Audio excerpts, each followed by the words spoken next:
నమస్తే. మన గాంధీగిరి వార్తలకు స్వాగతం. రామగుండం పారిశ్రామిక ప్రాంత రౌండప్. ఈరోజు గాంధీగిరి అందిస్తున్న ప్రత్యేక వార్తలు చదువుతున్నది దయానంద్ గాంధీ. వార్తల్లోని ముఖ్యాంశాలు. సింగరేణికి గుర్తింపు ప్రాతినిధ్య సంఘాల తాకట్టు, రచ్చగుట్టను కాపాడండి. మళ్లీ తెర మీదకొచ్చిన ఆర్ఎఫ్సీల ఉద్యోగ వివాదము, శిక్షిత్ పుట్టినరోజున సేవా కార్యము. వివరాలు. ఈ రోజు గాంధీగిరి వార్తలను సమర్పిస్తున్నది శ్రీకాంత్ కంటి దవాఖానా. కోల్బెల్ కు కంటిపాప, అన్ని వర్గాలకు వెలుగు కిరణం. డాక్టర్ శ్రీకాంత్ సారథ్యంలో వైద్య సేవల్లో శ్రీకాంత్ కంటి దవాఖానా.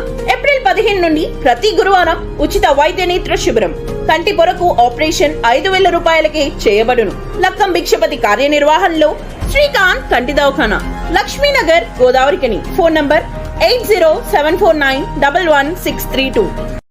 రామగుండం రిక్రియేషన్ క్లబ్ ఆధ్వర్యంలో ప్రతిరోజు గోదావరికని నగర ప్రధాన చౌరస్తాలో నిర్వహిస్తున్న ఉచిత మజ్జిగ పంపిణీ కార్యక్రమానికి ఇవాళ retired police officer అరావ్ ఎటర్నా premium luxury grated community అధినేత పుప్పాల విక్రమసింహారావు పుట్టినరోజు సందర్భంగా ఈ సహకారాన్ని అందించారు. ఈ సందర్భంగా ఆ క్లబ్ అధ్యక్షుడు, సీనియర్ న్యాయవాది, గోదావరికని బార్ అసోసియేషన్ అధ్యక్షుడు బల్మూరి అమరేందర్రావు మాట్లాడారు. ఈ కార్యక్రమంలో రామగుండం మాజీ municipal vice chairman Tanniparthi Gopala Rao, ప్రధాన కార్యదర్శి మంతెని శ్రీనివాస్, జాయింట్ సెక్రటరీ చెరుకు బుచ్చిరెడ్డి, కోశాధికారి Thumla Ashok Rao, organizing secretary Nitturi Jeevan Babu, executive member Eeda Jaganmohan Reddy, Kolluri Srinivas, Komaravelli Sudhakar, Jupudi Amareswara Rao, Pokala Anjaneyulu, Airtel Srinivas, Koleti Srinivas, Namani Srinivas, Chinthakindi Krishna, Chittimalla Kishore తదితరులు ఉన్నారు. గోదావరికంలో పుర ప్రముఖులతోటి, మేధావులతోటి గత సంవత్సరం రామగుండం రిక్రియేషన్ క్లబ్ ప్రారంభించడం జరిగింది. క్లబ్ అంటే విలాసాల కోసం కాకుండా క్లబ్ పేరు మీద సామాజిక సేవ చేయాలి, ప్రజలకు ఇంత మేలు జరగాలి అని ప్రముఖ వ్యక్తులంతా ఆలోచించి ఈ యొక్క రామగుండం రిక్రియేషన్ క్లబ్ ప్రారంభం చేశారు. పోయిన సంవత్సరం 31 రోజులు తీవ్రంగా ఎండలున్న సమయంలో కూడా మే 1వ తారీఖు నుంచి 31వ తారీఖు వరకు క్లబ్ ఆధ్వర్యంలో కూడా మజ్జిగ వితరణ కార్యక్రమాన్ని చేయడం జరిగింది. 2వ సంవత్సరం, ఈ సంవత్సరం కూడా గౌరవ సభ్యుల సహకారంతో ఒక్కొక్క రోజు ఒక్కొక్క గౌరవ సభ్యుడు స్పాన్సర్ చేస్తూ క్లబ్ తరఫున గోదావరికని చౌరస్తాలో ఇంత తీవ్రంగా ఎండలున్న సమయంలో కూడా చల్లటి మజ్జిగను ప్రజలకు అందించడం జరుగుతున్నది. మరి ఈరోజు 26వ రోజు రామగుండం రిక్రియేషన్ క్లబ్ ఉపాధ్యక్షుడు, గౌరవనీయులు రిటైర్డ్ పోలీస్ ఆఫీసర్ విక్రమసింహారావు గారి యొక్క 69వ జన్మదిన ఉత్సవం సందర్భంగా వారు ఈరోజు ఈ యొక్క మజ్జిగ కార్యక్రమాన్ని స్పాన్సర్ చేయడం జరిగింది. మరి ఇంత మంచి కార్యక్రమాన్ని సభ్యులంతా కూడా వాళ్ళు ముందుకొచ్చి సేవా కార్యక్రమాలు చేస్తున్నారు. భగవంతుడు తప్పకుండా వారందరికీ కూడా, వారి కుటుంబాల సభ్యులందరికీ కూడా ఆయురారోగ్య ఐశ్వర్యాలు ప్రసాదిస్తాడు. Jagadamba linen cotton store, Godavarikhani. గోదావరికనిలోనే మొట్టమొదటి అతిపెద్ద జెంట్స్ క్లాత్ షోరూమ్. రాబోయే పండుగలు, మ్యారేజ్ సీజన్ కోసం స్పెషల్ ఆఫర్స్. 999 రూపాయలకే 4 ప్యాంట్ క్లాతులు, 999 రూపాయలకే 4 షర్ట్ క్లాతులు, 999 రూపాయలకే 2 రేమాన్ ప్యాంట్ క్లాతులు, 999 రూపాయలకే 2 అరవింద్ ప్యాంట్ క్లాతులు, 599 రూపాయలకే మీటర్ 60 వైట్ లెనిన్ షర్టింగ్, 799 రూపాయలకే metre 70 lea white linen shirting, 899 రూపాయలకే metre 80 lea white linen shirting, 999 రూపాయలకే metre 100 lea white linen shirting. Jagadamba linen cotton store, Lakshmi Nagar, Godavarikhani. Singareni కార్మికుల హక్కులను గుర్తింపు ప్రాతినిధ్య సంఘాలు తాకట్టు పెడుతున్నాయని Singareni colonies employees union CIT రాష్ట్ర ప్రధాన కార్యదర్శి తుమ్మల రాజారెడ్డి అన్నారు. ఈరోజు ఓ సమావేశంలో తుమ్మల రాజారెడ్డి మాట్లాడుతూ సింగరేణి గుర్తింపు సంఘం ఏఐటిసి కార్మికుల సమస్యల మీద పెద్ద ఎత్తున పోరాట ఫోజులు పెట్టి సింగరేణి వ్యాప్తంగా బస్సు జాతా చేసి ఏప్రిల్ లేదా మే నెలలో సమ్మె చేస్తామని ఐక్య పోరాటాలకు సిద్ధం కావాలని పిలుపునిచ్చారని, కార్మికులందరినీ నమ్మబలికించి ఈరోజు యాజమాన్యం పిలవగానే సంకలెగిరేసి హక్కులను తాకట్టు పెట్టి పైరవులు చేసుకుంటున్నదని, అలాగే ప్రభుత్వ సంఘం ఐఎన్టీసీ ప్రాతినిధ్య సంఘంగా ఉండి ప్రశ్నించకుండా ఐక్య పోరాటాలకు సిద్ధమంటూనే ప్రభుత్వ యాజమానుల కనుసైగుల్లో నడుస్తున్న పరిస్థితి కార్మికులు గమనిస్తున్నారన్నారు. ఇందులో నాయకులు తోట నరహరిరావు, ఆరేపల్లి రాజ్యమొగ్లి తదితరులు ఉన్నారు. ప్రభుత్వానికి కార్మిక హక్కులను తాకట్టు పెట్టిన ఏఐటీసీ ఐఎన్టీసీ కార్మిక సంఘాల వైఖరిని కార్మికులు దీన్ని ఎండగట్టాలని చెప్పి సిఐటిగా విజ్ఞప్తి చేస్తా ఉన్నాం. నిన్నటి దాకా ఏఐటీసీ బస్సు జాత పెట్టి సింగరేణి తిరిగి ఐక్య పోరాటాలకు సిద్ధం, మే ఫస్ట్ వీక్లో సమయస్థం జేఎస్తో మాట్లాడుతున్నాం అని చెప్పి ఊదరగొట్టిన కార్మిక సంఘం ఎక్కడ పోయిందని అడుగుతున్నాం. సిఐటి మా ప్రభుత్వంతో మాట్లాడుతున్నాం, మా ప్రభుత్వం కార్మికుల పక్షాలు ఇవ్వకపోతే మేము సమ్మకు సైతం సిద్ధం అని చెప్పి జేఏసీ ఇచ్చిన ఐఎన్టీసీ జనప్రసాద్ ఎక్కడున్నారని అడుగుతున్నాం. మీరిద్దరు కలిసి ప్రభుత్వ యాజమాన్యానికి కార్మిక హక్కులను తాకట్టు పెట్టిందని కార్మిక వర్గం అంతా ముక్కు మీద ఏలేసుకుంటే మీకు కనబడతలేదా అని ప్రశ్నిస్తా ఉన్నాం. మీకు డైరెక్టర్ గారు, చైర్మన్, మేనేజింగ్ డైరెక్టర్ గారు మీకు ఏం మాట్లాడో, ఏం ఒప్పందం చేసుకున్నారో బయట పెట్టమని చెప్పి సిఐటిగా డిమాండ్ చేస్తున్నాం. యాజమాన్యం సూచన మేరకే సమ్మె పిలిపియకుండా, జేఏసీ పిలవకుండా కాలయాపన చెప్తున్న ఏఐటీసీ ఐఎన్టీసీ నాయకులారా, యాజమాన్యం ఏం చెప్పింది అనుకుంటున్నారో కార్మికులు చెప్పమంటారా? మీకు ఇంకొక 2 నెలలు అయితే వర్షాలు పడతాయి, అప్పుడు మీరు జేఏసీ పెట్టుకున్నా సమ్మె చేసుకున్నా ఉత్పత్తి నష్టం కాదు. ఇప్పుడు ఎండాకాలంలో ఉత్పత్తి చేసే టైంలో సమ్మె పిలిపియద్దంటే మీరు కాంప్రమైజ్ అయిందా అని అడుగుతున్నా నేను. లేదా ఇంకో 2 నెలలు అయితే ఎన్నికల నోటిఫికేషన్ ఇస్తాం, అప్పుడు జేఏసీలు ఉండవు, మీకు మీదే తనక సస్తారు. అప్పటిదాకా మీరు 4 జేబులు నింపుకోండి, కడుపు నింపి కాలయాపన చేసి చెప్పే సూచనలు పాటిస్తున్నారా అని అడుగుతున్న సంఘాలను.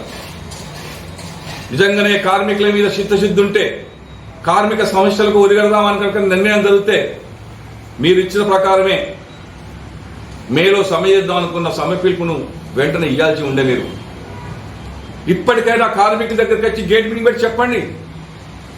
డైరెక్టర్ చైర్మన్, మెయిన్ డైరెక్టర్ మీతో ఏం మాట్లాడో ఏఐటీసీ చెప్పాలా, ప్రభుత్వ పెద్దలు మంత్రులు ఏం చెప్పిండ్రో ఐఎన్టీసీ చెప్పాలా. మీరిద్దరు కలిసి కార్మికులు మోసం చేసి జేబులు నింపుకునే కార్యక్రమానికి బంద్ పెట్టని చెప్పుకోతున్నాం. 2.5 సంవత్సరాలలో ఒక్క కార్యక్రమం అంటే ఒక కార్యక్రమం, ఒక్క డిమాండ్ కూడా సక్సెస్ చేయలేదు. సింగరేణి కార్మికుల సంతృప్తి కార్యక్రమం పెండింగ్ ఉంది, దానికి కమిటీలు అన్నారు. ఎక్కడ పోయిన కమిటీ? రేపో మాపై ఎదురు చూస్తే మెడికల్ బోర్డు పిలిచి మళ్ళీ ఐఆర్ మెడికల్ బోర్డు ఏంటి? ఐఆర్ మెడికల్ బోర్డు అంటేనే అవినీతికి పరాకాష్ట. అక్కడ 10,000 ఇస్తే ఏ సర్టిఫికేట్ ఇస్తారని చెప్పి ఇప్పటికే బిజినెస్ ఇంక్వైరీస్ జరుగుతున్నాయి. పెద్దంపేట రచ్చగుట్టను కాపాడుకుందామని, రచ్చగుట్ట తవ్వకాల కోసం ఇచ్చిన అనుమతులను రద్దు చేయాలని సిపిఎంఎల్ మాస్లైన్ ప్రజాపంద పెద్దపల్లి డివిజన్ కార్యదర్శి తోకల రమేష్, జిల్లా నాయకులు గుమ్మడి వెంకన్న, ఆడపి శంకర్, గొల్లపల్లి చంద్రయ్య డిమాండ్ చేశారు. అంతర్గా మండలం పెద్దపేట గ్రామంలో సిపిఎంఎల్ మాస్లైన్ ప్రజాపంద ఆధ్వర్యంలో జిల్లా ముఖ్య సమావేశం జరిగింది. పెద్దంపేట గ్రామ ప్రజల ప్రకృతి సంపదగా ఉన్న రచ్చగుట్టను అక్రమార్కులు తవ్వుతూ మట్టిని తరలించుకుపోతున్నారన్నారు. రైల్వే పనుల కోసం, రోడ్డు పనుల కోసం గాను చారిత్రక నేపథ్యం కలిగిన రచ్చగుట్టను కనుమరుగు చేసేందుకు ప్రభుత్వం, కొంతమంది రాజకీయ నేతలు ప్రయత్నిస్తున్నారన్నారు. ఈ సమావేశంలో నాయకులు గూడూరు వైకుంఠం, తూళ్ల శంకర్, మాజీ సర్పంచ్ మార్త రాధ, కోడిపుంజుల లక్ష్మి, బుర్ర బుచ్చయ్య తదితరులు ఉన్నారు.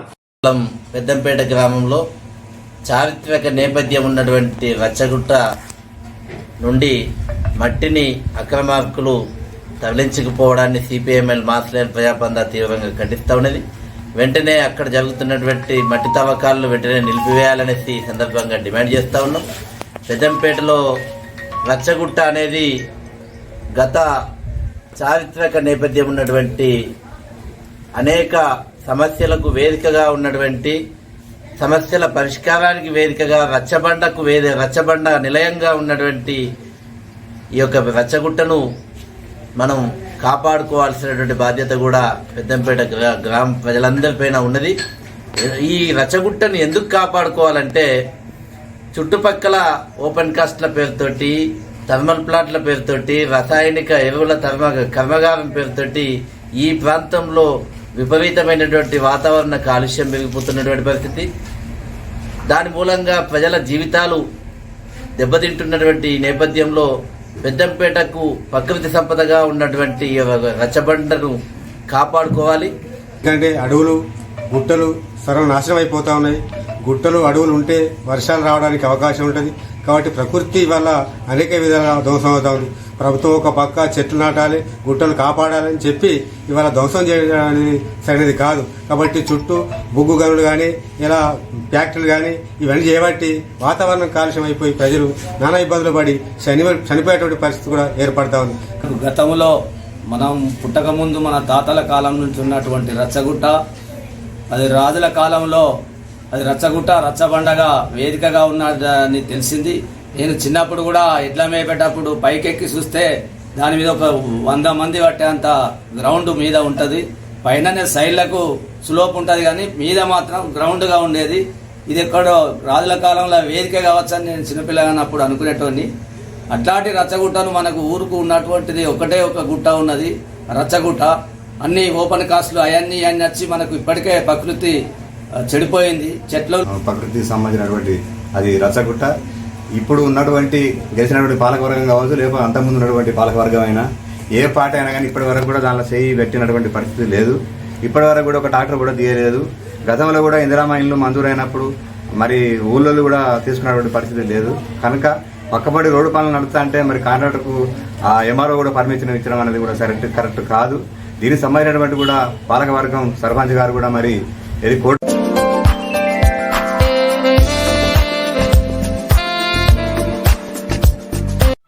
ఆత్మీయత వెల్లివిరిసింది. స్మరణలో ప్రేమానురాగం విరాజిల్లింది. పెద్దంపేటకు చెందిన తూళ్ల రాజేష్, లక్ష్మీ దంపతుల ముద్దుల కుమారుడు శిక్షిత్ జయంతి ఈ రోజు. ఈ సందర్భంగా రాజేష్, లక్ష్మీ మహత్కార్యం చేపట్టారు. శిక్షిత్ అక్కాబావ పెగడపల్లి అక్షిత ప్రశాంత్ సేవా కార్యక్రమాన్ని నిర్వహించారు. జ్యోతి గాంధీ ఫౌండేషన్ నిర్వహణలో నిరుపేద కుటుంబాలకు చెందిన పిల్లలకు పాకెట్ మనీని అందించారు. ఈ కుటుంబాన్ని పలువురు అభినందించారు.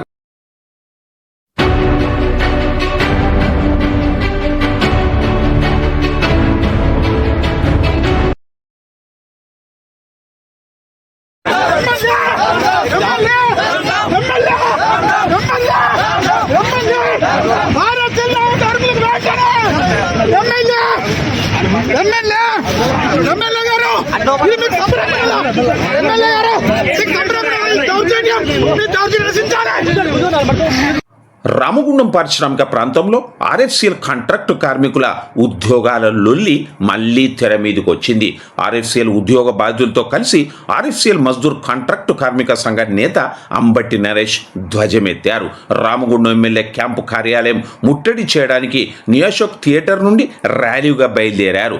ఎమ్మెల్యేకు వ్యతిరేకంగా నినాదాలు చేశారు, ప్రయత్నించారు. దీంతో స్థానిక చౌరస్తాలో పోలీసులు పెద్ద ఎత్తున అడ్డుకున్నారు. ఈ దశలో ఉద్రిక్తత పరిస్థితులు నెలకొన్నాయి. నరేష్ను పోలీసులు బలవంతంగా 1 టౌన్ పోలీస్ స్టేషన్కు తరలించారు. కాగా గోదావరికన్ ప్రెస్ క్లబ్లో జరిగిన ప్రెస్ మీట్లో ఆర్ఎఫ్సిఎల్ ఉద్యోగ బాధ్యులు కలిసి అంబటి నరేష్ మాట్లాడారు, కన్నెర్ర చేశారు. ఎన్నికల సమయంలో ఆర్ఎఫ్సిఎల్ ఉద్యోగ బాధితులకు న్యాయం చేస్తామని గద్దెనెక్కిన రామగుండం ఎమ్మెల్యే ఈ హామీని విస్మరిస్తూ ఉన్నారని అంబటి నరేష్ ఆరోపించారు.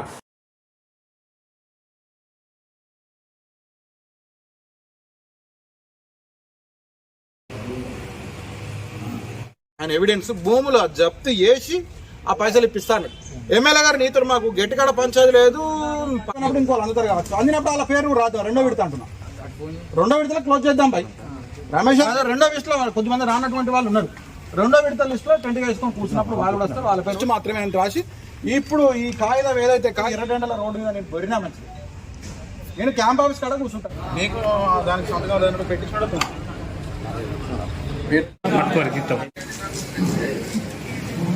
ప్రెస్ క్లబ్లో ఉన్నా నేను మళ్ళీ తీసుకుంటలే పెట్టకపోతే నేను తీసి ఆయన అడుగుతుంది కానీ కుమార్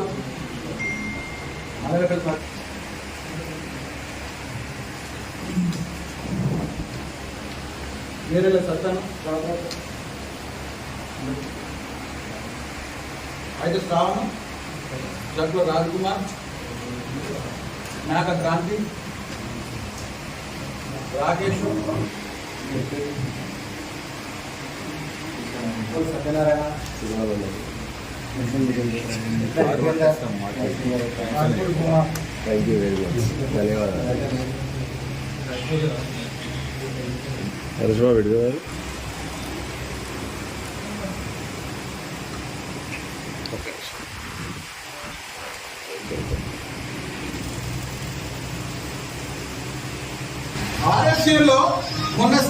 ఆర్ఎఫ్సిఎల్ బాధితులకు న్యాయం వెంటనే జరగాలి.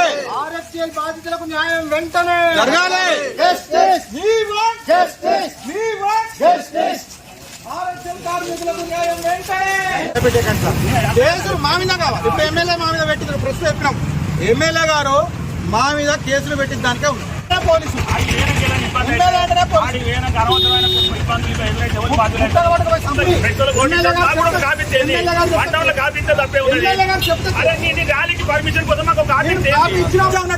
మీరు కేసులు పెట్టరు కాదు, గుట్ట పట్టుకుపోయి సంపూర్ణ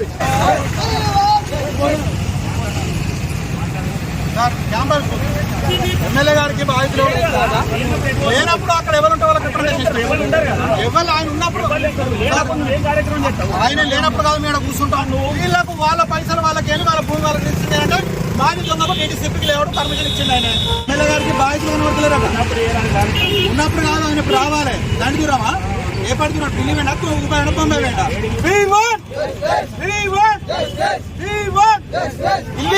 ఎమ్మెల్యే వేసే పనులన్నీ లీగలే. మాజీ ఎమ్మెల్యే గారు వేసే పనులన్నీ లీగలే. ఎమ్మెల్యే ఎమ్మెల్యే ఎమ్మెల్యే ఎమ్మెల్యే శాంతి కాదు సార్, సంపూర్ణ శాంతి కాదు సార్.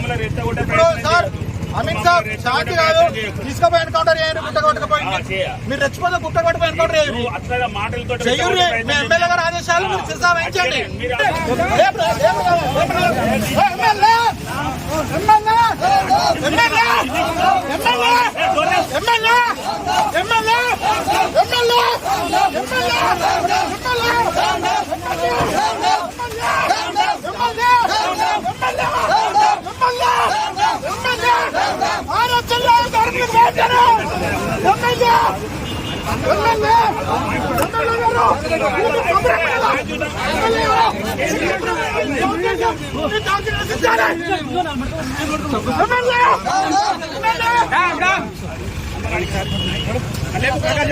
ఎమ్మెల్యే గారు మీ పోలీసులు పెట్టించి క్యాంప్ హౌస్ చూస్తున్న ఎమ్మెల్యే గారు గత నెలలో గోదావరిఖని ప్రెస్ క్లబ్లో ఇదే ప్రెస్ మీట్ సమావేశం నిర్వహించి ఆర్ఎఫ్సిఎల్ బాధితుల యొక్క న్యాయపరమైనటువంటి డబ్బులను మేము ఎమ్మెల్యే గారి దృష్టికి తీసుకెళ్లడం జరిగింది. అయ్యా మీరు ఏదైతే ఎలక్షన్ హామీ, ఎన్నికల హామీ, అమాయక కార్మికుల యొక్క ఆశలను మీరు కుప్పగా వేసుకొని గద్దెనెక్కినరు. మీరు దయచేసి మీకు రిక్వెస్ట్ చేస్తున్నామని చెప్పి ఆ రోజున బాధితులందరికీ న్యాయం చేయండి, డిటిసిపి లేఅవుట్ రద్దు చేయండి, బాధితులందరికీ 100% ఇవ్వండి, పెరిగిన రూపాయల ప్రకారం 200% ఇవ్వండి, వాళ్ళకు 200% లాభాలు వస్తే వీళ్ళకు కూడా కార్మికులకు కూడా పెట్టిన పెట్టుబడి తగ్గట్టు ప్రతిఫలం రావాలి. లేకపోతే ఆ భూములను బాధిత కార్మికులకు రిజిస్ట్రేషన్ చేయండి, ఆస్తులు జప్తులు చేయండి అని ఏదైతే మీరు ఎలక్షన్ హామీలో ఇచ్చినటువంటి దాన్ని మేము గుర్తు చేయడం జరిగింది. కానీ మీరు దాన్ని హామీను నివర్తించకపోగా మీ బానిసలను పెట్టి మమ్మల్ని సోషల్ మీడియాలో తిట్టిస్తూ ఉన్నారు. మీరు మాట్లాడినటువంటి మాటలను మీకు గుర్తు చేసేటువంటి కార్యక్రమం చేస్తూ ఉన్నాం మీడియా ముఖంగా. ఎమ్మెల్యే కోరగట్ల చందర్ డబ్బులు తీసుకుని ఉద్యోగాలు ఇప్పిస్తానని మోసం చేశాడు. నేను కాదు, అది కార్మికులు బయటకు వచ్చి ఒక మక్కాన్ సింగ్ రాజ్ ఠాకూర్ ఇంకేదో రాజకీయ నాయకుడు చెప్పింది కాదు. అది ఎవరైతే బాధితులు ఉన్నారో వాళ్ళే స్వయంగా వచ్చి ర్యాలీలు తీసి ధర్నా చేసి ఆ ఇంటి మూడు కూర్చుంటే తొడలు కొట్టుకుంటా చంపుతారామని చెప్పి వారెంట్లు ఇచ్చింది. తర్వాత అది బయట వచ్చి మీడియా అంతా కూడా వాళ్ళకి సహకరించేసరికి తప్పైంది దేవుడా, నేనే దాన్ని పరిష్కారం చేస్తా అని చెప్పి పిలిపించిండు. దేశంలో ఎక్కడ లేని చట్టం విధంగా ఆ పరిష్కారం కూడా ఎంత దారుణం అంటే వాళ్ళని పిలిపించి వాళ్ళని బెదిరించి ఏం ఇస్తే ఏం చేస్తావు, ఇచ్చిన కాడికి తీసుకొని 6% ఖర్చులకు అయింది, 4% ఇస్తామని చెప్పి, అంటే 60% కట్ చేసి ఒక 10 లక్షలు కడితే 6 లక్షల రూపాయలు ఖర్చుల కింద లెక్కేసి 4 లక్షలు ఇన్స్టాల్మెంట్లో ఇస్తామని ఒక కొత్త భారతదేశంలో ముంచిన వాళ్ళకు మనలాంటి వాళ్ళు అంటే ఆయన లాంటి వాళ్ళకి ఇది ఒక కొత్త చట్టం అని తీసుకొచ్చిండు ఆయన. అది ఇక్కడ అమలు చేస్తా ఉన్నాడు. కానీ ఊరుకునేది లేదు. రేపు ప్రభుత్వం వచ్చిన తర్వాత దీని మీద సమగ్ర విచారణ జరిపిస్తాం. ఎవరెవరైతే మోసం చేసినా వాళ్ళ ఆస్తులు జప్తు చేస్తాం. ఆ నష్టపోయిన వారందరికీ కూడా ఖచ్చితంగా వారి డబ్బు వాళ్ళకి ఇప్పిస్తాం. ఇది మా మాట, మా ధ్యేయం కూడా. కాంగ్రెస్ పార్టీ అనౌన్స్ చేసిన అంతా కూడా ఎమ్మెల్యే సాక్షాత్తు ఎమ్మెల్యే గారే కార్మికుల యొక్క ఆశలను వాళ్ళ నమ్మకాన్ని ఇవాళ తాకట్టు పెట్టి ఏదైతే ఆస్తులు జప్తు చేసి కార్మికులకు న్యాయం చేస్తా అన్నారు. అయ్యా మీరు న్యాయం చేస్తా అన్నారు కదా అని చెప్పి మా వాళ్ళు కొద్దిమంది పోయి అడిగితే బాధితులు లేరు, బాధితులను పట్టుకొని వస్తే మేము న్యాయం చేస్తామని మాట్లాడిండ్రు. మేము గత నెలలో ప్రెస్ మీట్ పెట్టి అయ్యా బాధితులకు ఇంతమంది ఉన్నారు, ఇది కథ న్యాయం చేయండి అంటే నిమ్మకు నీరెత్తిన విధంగా ఉండి గత పాలకులతోటి కుమ్మక్కయ్యి ఇవాళ హైదరాబాద్ పార్టీకి భూమినంతా దారాదత్తం చేసి కార్మికుల నోట్లో మట్టి కొట్టడానికి మీరు ఇలా తెరలేపిండ్రు. ఆర్హెచ్ఎల్ గేట్ కాడికి వచ్చి మీరు వీధి నాటకాలకు తెరలేపినటువంటి ఎమ్మెల్యే గారు సురభి నాటకాలు చేసిండ్రు. ఇవాళ మంత్రి గారు, గౌరవ మంత్రి గారు, ఎమ్మెల్యే గారు, గౌరవ మేయర్ గారు, డిప్యూటీ మేయర్ గారు, కార్పొరేటర్లు, సర్పంచులు ఇవందరూ కాకుండా కొంతమంది పొట్టగంజి కైకిలు గాళ్ళు పెట్టుకొని ఇవాళ ఆర్హెచ్ఎల్ కాడ గేట్ కాడికి వచ్చి నేను ఆ రోజు ఇచ్చినటువంటి మాట నేను నిర్వర్తించుకుంటా, ఆర్హెచ్ఎల్ బాధితులందరూ కూడా న్యాయం చేస్తాను ఒక్క మాట కూడా మీరు మాట్లాడలేకపోయినరే. ఇవాళ ఇదే బాధితులందరూ ప్రెస్ క్లబ్ సాక్షిగా మీ దగ్గరికి వస్తున్నాం, మేము క్యాంప్ ఆఫీస్కి వస్తున్నాం, ఎట్లట్లా బాధితులు లేరని అంటారు, ఎట్లట్లా మీరు నిందితులతో కుమ్మక్క అవుతారు, ఎట్లట్లా మీరు వీళ్ళ నోట్లో మట్టి కొడతారు, వీళ్ళు అడిగేటోడు లేడని చెప్పి, వీళ్ళ నిలవదిష్టం లేడని చెప్పి ఇష్టం ఉన్నట్టుగా పట్టపాటులు రాజకీయ వ్యభిచారం చేస్తామనంటే ఇక్కడ చూడ్డానికి మాత్రం మేము కూడా కార్మికుల బిడ్డలమే, మేము కూడా ఇదే మట్టి మీద పెరిగినటువంటి వాళ్ళము, మేము కూడా ఎదిరించి నిలబడ్డటువంటి వాళ్ళమే. ఎవరైతే నాశనం చేద్దామని కార్మికులను కుట్రలు మన్నిరో ఆ కార్మికుల వాళ్ళను బొందబెట్టినటువంటి నేల చరిత్ర కలిగిన నేలలో మీకు ఇవాళ బాధితుల లిస్టు ఇక మొదటి విడత లిస్టుగా మొదటి విడత 100 మందితోటి మొదటి విడత లిస్టు, ఇందులో రెండో విడత కూడా ఉన్నది. రెండో విడత కూడా సుమారుగా తక్కువ మంది రాని, ఒక 100 మంది రానంటే 100 మంది బాధితులు వచ్చిండ్రు. ఈ బాధితులందరికీ కూడా న్యాయం చేయాల్సిన అవసరం ఉన్నది. మీ మాటే, మీ హామీయే. ఇవాళ మీరెందుకు మీ హామీని మీ మాటను దొంగలకు మీరు అమ్ముతున్నారని చెప్పి మిమ్మల్ని గట్టిగా డిమాండ్ చేస్తూ ఉన్నాం. మీ ప్రెస్ మీడియా సాక్షిగా మీ అందరూ కూడా రిక్వెస్ట్ చేస్తూ ఈ లిస్టును బహిర్గతం చేస్తూ ఇదే లిస్టు పట్టుకొని ఇప్పుడు ఎమ్మెల్యే గారు క్యాంప్ ఆఫీస్కి పోతున్నాం. ఎమ్మెల్యే గారు వచ్చి న్యాయం చేసే వరకు ఎమ్మెల్యే గారు మీ అందరికీ కూడా ఆ డిటిసిపి లేఅవుట్ రద్దు చేయించి కార్మిక బాధితులందరికీ కూడా ఆ భూమిలో భాగస్వామ్యం ఇచ్చి పట్టా రిజిస్ట్రేషన్ చేయించి, లేదు రిజిస్ట్రేషన్ ఇట్లా చేయించామంటే పెరిగినటువంటి రేటు ప్రకారంగా ప్రతి ఒక్క బాధిత కార్మికుడికి డబ్బులు ఇస్తామని మీ నోటి నుంచి చెప్పే వరకు కూడా మేము ఆ క్యాంప్ ఆఫీస్ ముందటనే నిరాహార దీక్ష కూర్చుంటామని చెప్పి మీడియా ముఖంగా తెలియజేస్తూ ఆర్ఎఫ్ఎల్ బాధితులందరూ కూడా రెండో విడత బాధితులు కూడా టెంట్ వేసుకొని కూర్చున్నప్పుడు అందరూ వచ్చి విజయవంతం చేయాలని కోరుకుంటా ఉన్నాం. ఇంతటితో గాంధీగిరి వార్తలు సమాప్తం. నమస్కారం.